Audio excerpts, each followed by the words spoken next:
Hello दोस्तों, good morning. कैसे हो आप सब? उम्मीद है आप सही बहुत अच्छे होंगे। स्वागत है आपका आपके अपने यूट्यूब चैनल जॉब मंत्रा में। तो दोस्तों, जैसे कि हमारा कल का टॉपिक था विराम चिन्ह, उससे पहले हमने कारक कराए थे और उससे पहले संधि और उससे भी पहले वर्णमाला। तो हमारे ये सारे टॉपिक कवर हो चुके हैं। अगर आपने अभी तक हमारी ये वीडियोस नहीं देखी हैं तो प्लीज़ जाकर के प्लेलिस्ट चेक कीजिए और ये सारी की सारी वीडियोस देख लीजिए, क्योंकि ये आपके लिए बहुत ही ज़्यादा महत्वपूर्ण होने वाली हैं। तो जैसा कि दोस्तों आपने थंबनेल में देखा होगा, आज का हमारा टॉपिक होने वाला है उपसर्ग एवं प्रत्यय। तो अगर आप हमारे चैनल पर नए हैं तो प्लीज़ चैनल को सब्सक्राइब कर लीजिए तथा हमारे बेल आइकन को प्रेस कर लीजिए। बेल आइकन को प्रेस करने से बेनिफिट ये है कि आपको हमारी सारी वीडियोस की नोटिफिकेशन टाइम टू टाइम मिलते रहेंगे। और हमारे टेलीग्राम चैनल को ज्वाइन कर लीजिए, जिसकी लिंक डिस्क्रिप्शन में दी हुई है। और टेलीग्राम चैनल ज्वाइन करने का बेनिफिट ये है, वहाँ पर मैं करंट अफेयर्स की जितने भी अपडेट होते हैं वो डालता रहता हूँ और हमारी सारी वीडियोस की पीडीएफ आपको हमारे टेलीग्राम चैनल पर मिल जाएंगे। तो चलिए ज़्यादा बात नहीं करते हुए आज का टॉपिक स्टार्ट करते हैं, उपसर्ग एवं प्रत्यय। तो हमारे उपसर्ग क्या होते हैं, बात कर लेते हैं उपसर्ग की कि उपसर्ग होते क्या हैं। तो उपसर्ग उस शब्दांश या अव्यय को कहते हैं। शब्दांश मतलब शब्द का अंश। उस शब्दांश या अव्यय जो किसी शब्द या अव्यय के पहले जुड़कर, समझिए कि किसी शब्द या अव्यय के पहले जुड़कर उसके अर्थ में विशेषता या परिवर्तन उत्पन्न करते हैं अथवा उस शब्द का विशेष अर्थ प्रकट करते हैं, वो क्या कहलाते हैं? उपसर्ग। तो जैसे कि आपने देखा कि उपसर्ग किसी शब्द या अव्यय के पहले जुड़कर उसके अर्थ में विशेषता या परिवर्तन उत्पन्न करते हैं। तो उपसर्ग का काम क्या है कि शब्द के पहले जुड़कर उसके अर्थ में विशेषता या परिवर्तन उत्पन्न करना, यह है उपसर्ग का काम। जैसे भ्रमण के पहले अगर हम परि उपसर्ग लगा दें तो परिभ्रमण शब्द बन जाता है और इससे भ्रमण की विशेषता प्रकट हो रही है। भ्रमण होता है टहलना, घूमना फिरना, भ्रमण करना, और परिभ्रमण किसी के चारों ओर घूमना। तो इसके अर्थ में परिवर्तन भी आ गया। पहले था सिर्फ घूमना, हमें क्लियरली नहीं कहाँ घूमना, लेकिन अब परिभ्रमण, तो अब क्लियर है कि किसी चीज़ के चारों ओर, परिभ्रमण। ठीक है, बात कर लेते हैं उपसर्ग का अर्थ। उपसर्ग शब्द का अर्थ क्या है? तो सामान्यतः उपसर्ग दो शब्दों से मिलकर बना है। उप का अर्थ है समीप या निकट या पास, तथा सर्ग का अर्थ है सृष्टि या निर्माण करना। इस प्रकार उपसर्ग का अर्थ पास में बैठकर दूसरा, पास में बैठकर यानी कि किसी के साथ, किसी शब्द के साथ मिलकर या जोड़कर नए अर्थ वाला शब्द बनाना। ठीक है, तो ये हो गया हमारा उपसर्ग का अर्थ। उप प्लस सर्ग, उपसर्ग, उप का अर्थ समीप और सर्ग का अर्थ निर्माण करना, किसी शब्द के साथ मिलकर नए शब्द का निर्माण करना, उपसर्ग। ठीक है, अब बात कर लेते हैं उपसर्ग के अन्य नाम की। और उपसर्ग के अन्य क्या क्या नाम हैं? तो इसको आदि प्रत्यय बोलते हैं, व्युत्पत्ति मूलक प्रत्यय बोलते हैं, रचनात्मक प्रत्यय बोलते हैं। तो इसके ये अन्य नाम है। अगर आपको एग्जाम में दे दिया जाए तो कंफ्यूज नहीं होना है कि यहाँ पर प्रत्यय प्रत्यय देख ले कि ये तो प्रत्यय की बात कर रहा है, लेकिन देखिए आदि प्रत्यय, आदि का मतलब होता है शुरुआत और अंत लास्ट। तो आदि प्रत्यय यानी कि शब्द के शुरू में लगने वाला प्रत्यय, उपसर्ग। आगे देखते हैं, उपसर्गों का स्वतंत्र अस्तित्व नहीं होता। उपसर्ग जैसे हमारा अनु, आ, ये जो है इनका स्वतंत्र कोई अस्तित्व नहीं है। इनका यूज हम कहाँ करेंगे? इनका यूज हम कहीं भी नहीं कर सकते। अगर करेंगे तो किसी शब्द के साथ जोड़कर करेंगे। ठीक है, न ही उनका स्वतंत्र रूप से प्रयोग होता है। जो मैंने अभी बताया कि स्वतंत्र रूप से खाली इनका प्रयोग नहीं हो, उपसर्ग का प्रयोग नहीं हो सकता। उपसर्ग शब्द के पहले आते हैं। अब बात कर लेते हैं कि उपसर्गों की संख्या कितनी है। तो डायरेक्टली क्वेश्चन पूछ लिया जाता है कि हिंदी भाषा में संस्कृत के कितने उपसर्ग हैं? तो ये होते हैं 22। हिंदी के उपसर्ग कितने हैं? तो कहीं कहीं आपको 10 देखने को मिलेगा और कहीं कहीं 13। अब मैं आपको बता दूं कि 10 और 13 का ये कन्फ्यूज़न है क्या। देखिए, जो संस्कृत के उपसर्ग हैं वो हिंदी में भी दे रखे हैं, तो इसलिए कहीं आपको 10 मिलेगा और कहीं पर 13। 10 आपको तब मिलेगा जब संस्कृत वाले हिंदी में ऐड न किए हों, और 13 आपको जब मिलेगा जब संस्कृत वाले हिंदी में ऐड कर लिए हों। ठीक है, बात कर लेते हैं उर्दू के उपसर्ग। तो उर्दू के उपसर्ग होते हैं 19 और अंग्रेजी के उपसर्गों की कोई संख्या दी हुई नहीं है। ना ही आपसे ये क्वेश्चन में पूछे कि कितनी है, अगर पूछता है तो एक ऑप्शन आएगा कि इनमें से कोई नहीं या 0, तो आपको वो वाला टिक करना है। या आ जाएगा ज्ञात नहीं, मतलब इस तरह से कुछ भी, क्योंकि निश्चित नहीं है और ना ही बुक्स में दी हुई है। बात कर लेते हैं हम संस्कृत के उपसर्ग की। संस्कृत के उपसर्ग होते कौन कौन से हैं। तो जैसे अति, अगर अति में हम अधिक वर्ड ऐड कर दें तो ये नया शब्द क्या बनेगा, अत्यधिक। इसी प्रकार से सारे संस्कृत के उपसर्ग हैं अति, अधि, अनु, अप, अब, अभि, आ, उत, उद, उप, दुर, दुस, निर, निस, नी, परा, परि, प्र, प्रति, बी, सम, सु। ठीक है, तो ये हमारे संस्कृत के उपसर्ग होते हैं। अब इनका यूज कैसे होता है, जैसे अति में आप अधिक जोड़ोगे अत्यधिक, आप अधि में जोड़ दो कार, तो कार तो आपको पता है कि क्या होता है, तो कार अधिकार। अनु में जोड़ दो, पम जोड़ दो तो अनुपम। अप में अगर आप जोड़ोगे यश तो अपयश। मान जोड़ोगे अपमान। अब में आप जोड़ दो गुण तो क्या होगा अवगुण। अभी में आप जोड़ दोगे यान या सेक या ने, तो जैसे अभिनय। आ में आप जोड़ोगे जीवन तो आजीवन। उत में जोड़ोगे कर्ष उत्कर्ष। उद से बनेगा जैसे उद्गम। उप से बनेगा उपदेश। दुर से बनेगा दुर्जन। दुस दुश्चरित। इस प्रकार से इनका प्रयोग शब्द के शुरू में जुड़ने से होता है। ठीक है, बात कर लेते हैं हिंदी के उपसर्ग। तो हिंदी के उपसर्ग कौन कौन से होते हैं, ए, अन, के, कु, दु, नी, औ, भर, सु। जैसे ही देखो मैंने आपको बताया था सु संस्कृत में भी आया था, ये रहा देखो सु, और हिंदी में भी आ गया सु। इसलिए जैसे औ था तो औ को हम अब भी लिखते हैं, देखिए अब ये आ गया। तो इस तरह से जैसे 2 बता दिए, इस तरह से 10 और 13 हो जाती है इनकी संख्या। अगर आपसे पूछेगा तो या तो 10 पूछेगा एग्जाम में या फिर 13, कंफ्यूज होने वाली कोई बात नहीं है। ठीक है, तो अध, उन, बर, पर, बिन, ये होते हैं हमारे हिंदी के उपसर्ग। अब हिंदी के उपसर्ग का प्रयोग अगर आपको करना है तो एम, जैसे ऐसे अथा, अन से अनमोल, कैसे कपोत, कचोट, या कु से कुचला, ये आपको बुक्स में मिल जाएंगे। अगर मैं आपको सारे के सारे बता के चलूँगा तो वीडियो बहुत लंबी हो जाएगी और आप भी बोर होने लगोगे, इसलिए मैंने यहाँ पर डायरेक्टली लिख दी कौन कौन से उपसर्ग होते हैं। ये आपको याद भी करने पड़ेंगे कि हिंदी के उपसर्ग कौन से होते हैं।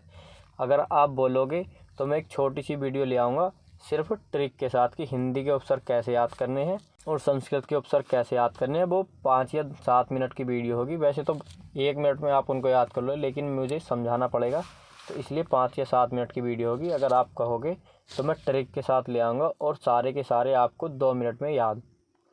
ठीक है, आज हमारा ये चैप्टर हो जाएगा, इसके बाद हम इसकी प्रैक्टिस कराएंगे, तो आप वहाँ देख सकते हो कि हाँ हमारा कितना याद है।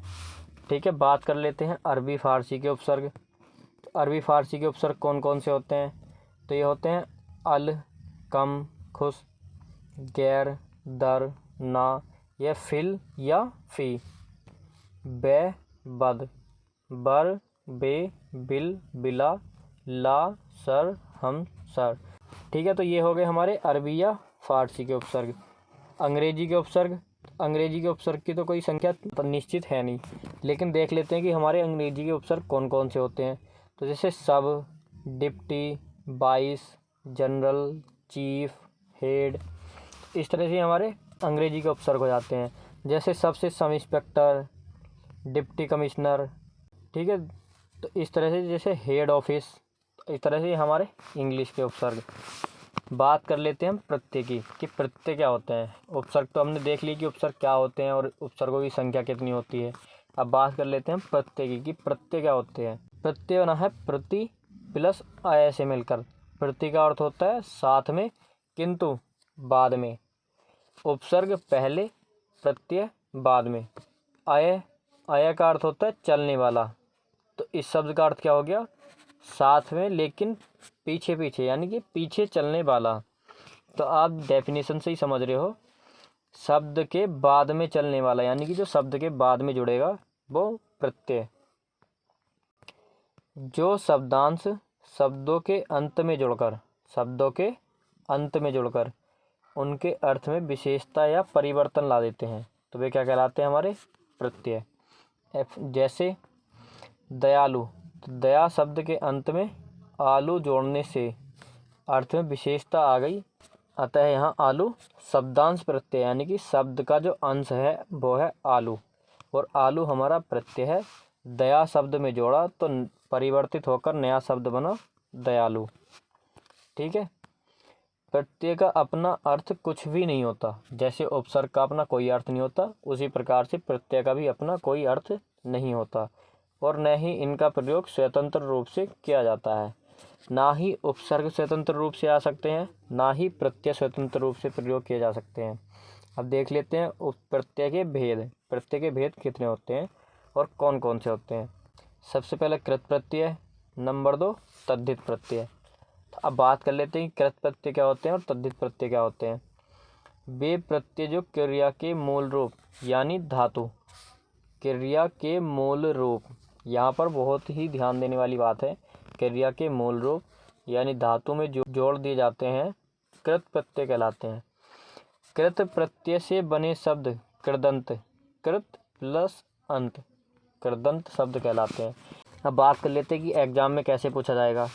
तो एग्जाम में पूछ लेगा कि क्रिया के मूल रूप से बने शब्द क्या कहलाते हैं। आपसे पूछ लेगा कि कृत प्रत्यय कैसे बनते हैं, क्रिया के मूल रूप से, संज्ञा या सर्वनाम से, इस तरह से पूछ लेगा। या आपसे पूछ लेगा कि कृत प्रत्यय से बने शब्द क्या कहलाते हैं। तो कृत प्रत्यय से बने शब्द कहलाते हैं हमारे कृदंत। ठीक है। और ये डेफिनेशन एग्जाम्स में पूछी भी जाती हैं, क्योंकि कृत प्रत्यय और तद्धित प्रत्यय की डेफिनेशन में कंफ्यूज हो जाते हैं कि कृत प्रत्यय कैसे बनाए जाते हैं और तद्धित प्रत्यय कैसे बनाए जाते हैं। जैसे बात कर लेते हैं एग्जाम्पल की, जैसे लिख प्लस अक, तो क्या हो गया? लेखक। लिख कैसी धातु है? लिखना है हमारी क्रिया, और क्रिया में हम अक प्रत्यय जोड़कर नया शब्द बना दिया लेखक। जैसे घुमक्कड़, अब घूमना, घूमने में हम अक्कड़ जोड़ दिया तो ये हो गया हमारा घुमक्कड़। घुमक्कड़ क्या है? हमारी क्रिया। ठीक है। मिलाप, थकावट, इस तरह से बात कर लेते हैं हम तद्धित प्रत्यय की। तद्धित प्रत्यय क्या होते हैं?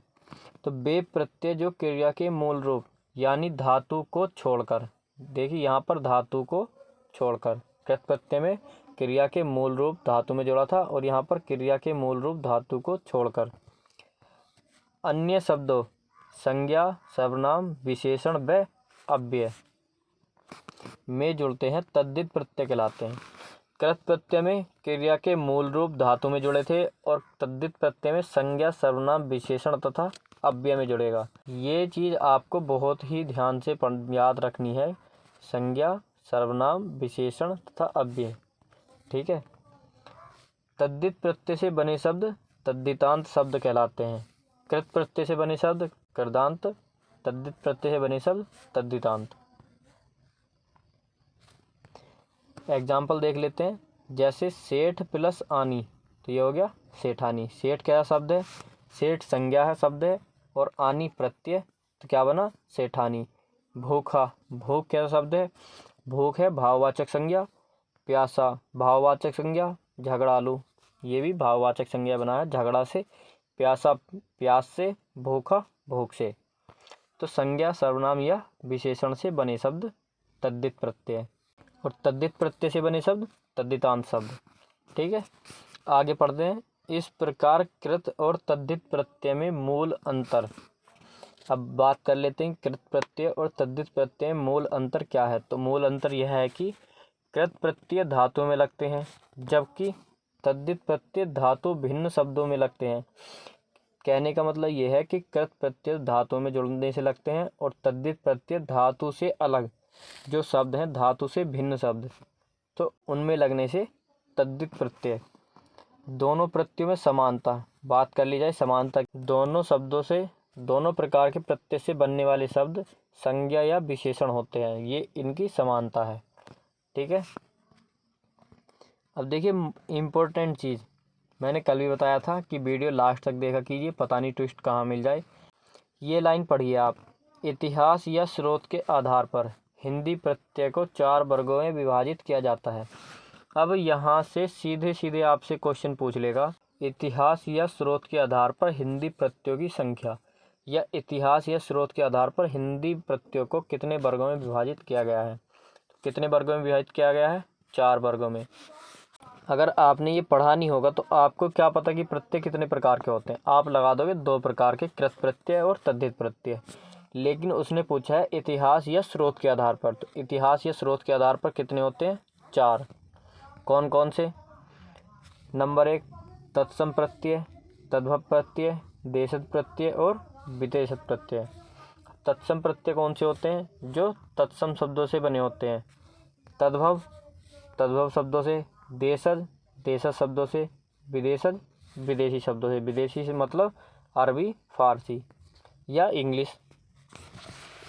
अब तत्सम प्रत्यय की बात कर ले, जैसे देवरानी, पत्रकार।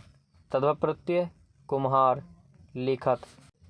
देशज प्रत्यय, यहाँ पर ये पै ज़्यादा है, देशज प्रत्यय घुमक्कड़, पियक्कड़। और विदेशज प्रत्यय दस्ताना, कम्युनिस्ट। ये दस्ताना अरबी फारसी का और कम्युनिस्ट इंग्लिश का, तो ये विदेशज प्रत्यय। आज की वीडियो यहीं तक। अगर आपका कोई डाउट है तो वो आप हमको कमेंट सेक्शन में बता सकते हैं। अगर वीडियो अच्छी लगी हो तो प्लीज़ लाइक करें, अपने दोस्तों के साथ शेयर करें, और अभी तक हमारे चैनल को सब्सक्राइब नहीं किया है तो प्लीज़ सब्सक्राइब कर लीजिए तथा बेल आइकन को प्रेस कर लीजिए। और हमारे टेलीग्राम चैनल की लिंक डिस्क्रिप्शन में दी हुई है, जा करके हमारा टेलीग्राम ज्वाइन कर लीजिए। वहाँ पर आपको करंट अफेयर के डेली अपडेट्स मिलते रहते हैं। जो भी न्यू अपडेट होता है करंट अफेयर से रिलेटेड, मैं आपको टेलीग्राम चैनल पर दे देता हूँ। और हमारे भी सारे वीडियोज़ की PDF आपको हमारे टेलीग्राम चैनल पर मिल जाएंगे। तो दोस्तों, वीडियो अच्छी लगी हो तो प्लीज़ लाइक ज़रूर करें, और अपने जो भी डाउट या क्वेश्चंस हैं वो हमको कमेंट सेक्शन में बता सकते हैं। तो चलिए आज की वीडियो यहीं तक। धन्यवाद।